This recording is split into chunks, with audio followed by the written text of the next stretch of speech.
अलैहिस्सलातु वस्सलाम इब्तिदाई इस्लाम के अंदर आप जो है ना नमाज अदा फरमा रहे हैं, आप सजदे में गए तो मुशरिकों ने हजूर के जिस्म मुबारक पर ओझरी डाल दी, ओझरी डाल दी। तो हज़रत खातून जन्नत की उस वक्त उम्र मुबारक 5 साल थी, 5 साल की उम्र, और घर से आज पहली दफ़ा कदम बाहर रखा है हज़रत खातून जन्नत ने।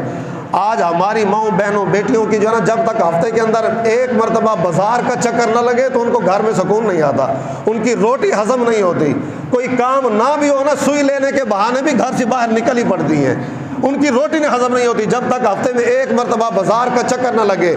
हज़रत खातून जन्नत की 5 साल की उम्र है, पहली मरतबा कदम घर से बाहर रखा है। तो किस वजह से? किसी ने हज़रत खदीजतुल कुबरा रदी अल्लाह ताला अन्हा के घर के बाहर खड़े होकर आवाज़ लगाई कि ऐ नबी के घर वालों, हजूर के जिस्म मुबारक के ऊपर किसी ने ओछनी रख दी है। तो हज़रत खातून जन्नत है घर के अंदर, आप अपना चेहरा मुबारक ढांप कर बाहर तशरीफ़ लाई, 5 साल की उम्र के अंदर चेहरा ढांप कर बाहर तशरीफ़ लाई और हजूर के जिस्म मुबारक से ओझरी हटाई और हजूर का हाथ पकड़कर कुएं के पास ले गई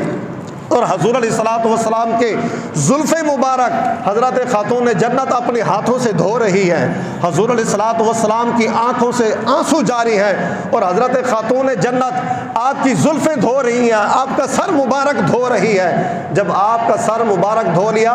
तो आपने हाथ उठाया, हज़रत खातून जन्नत ने हाथ उठाया और दुआ क्या मांगी कि या अल्लाह, जिन लोगों ने मेरे अब्बा जान को इतना तंग किया है, अर्श से ज़्यादा मुक़द्दस जिस्म के ऊपर जिन लोगों ने ओछरियाँ रखी हैं, या अल्लाह इनको दुनिया के अंदर जलील और रुसवा फरमा, इनको दुनिया के अंदर तबाह बर्बाद फरमा। वो रहमतुल लिल आलमीन सल्लल्लाहु अलैहि वसल्लम के जब मैदान ओहद के अंदर हजूर अलैहिस्सलातु वस्सलाम का जिस्म मुबारक लहूलुहान हो चुका था, आपके दंदान मुबारक शहीद हो चुके थे, सबसे सूफी सहाबी हज़रत अबू बकर सिद्दीक़ रज़ी अल्लाह ताला अन्हु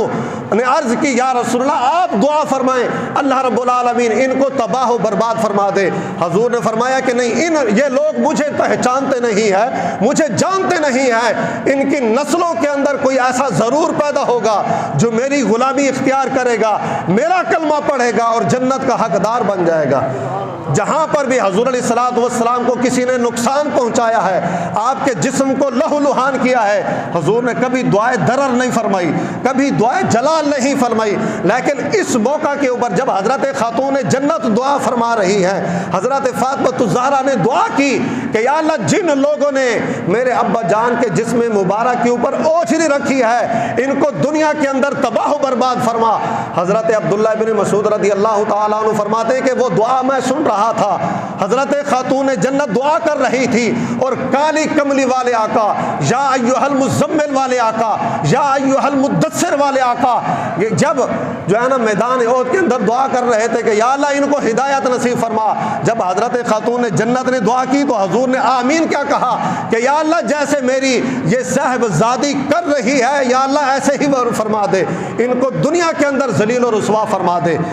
तो हज़रत अब्दुल्लाह बिन मसूद फरमाते हैं कि मैं वो दुआ मैंने अपने कानों से सुनी और फिर मैंने अपनी आँखों से मैदान बदर के अंदर देखा भी सही कि जिन लोगों ने हजूर अलैहिस्सलातु वस्सलाम के जिस्म मुबारक के ऊपर ओछरी रखी थी, मैदान बदर के अंदर उनके मैंने जिस्मों के टुकड़े टुकड़े होते हुए देखे थे, फिर उनके जिस्मों को मैंने छलनी छलनी होते हुए देखा था, फिर मैंने उन लोगों का ये अंजाम देखा कि सहाबा किराम मुर्दार की तरह उनकी कूंचों से पकड़कर, उनके पाँव से पकड़कर घसीट घसीट कर एक कुएं के अंदर उनको डाल रहे थे। अल्लाह रब्बुल आलमीन ने हज़रत खातून जन्नत की दुआ को इस अंदाज में कबूल फरमाया। अल्लाह रब्बुल आलमीन ने आपकी दुआ को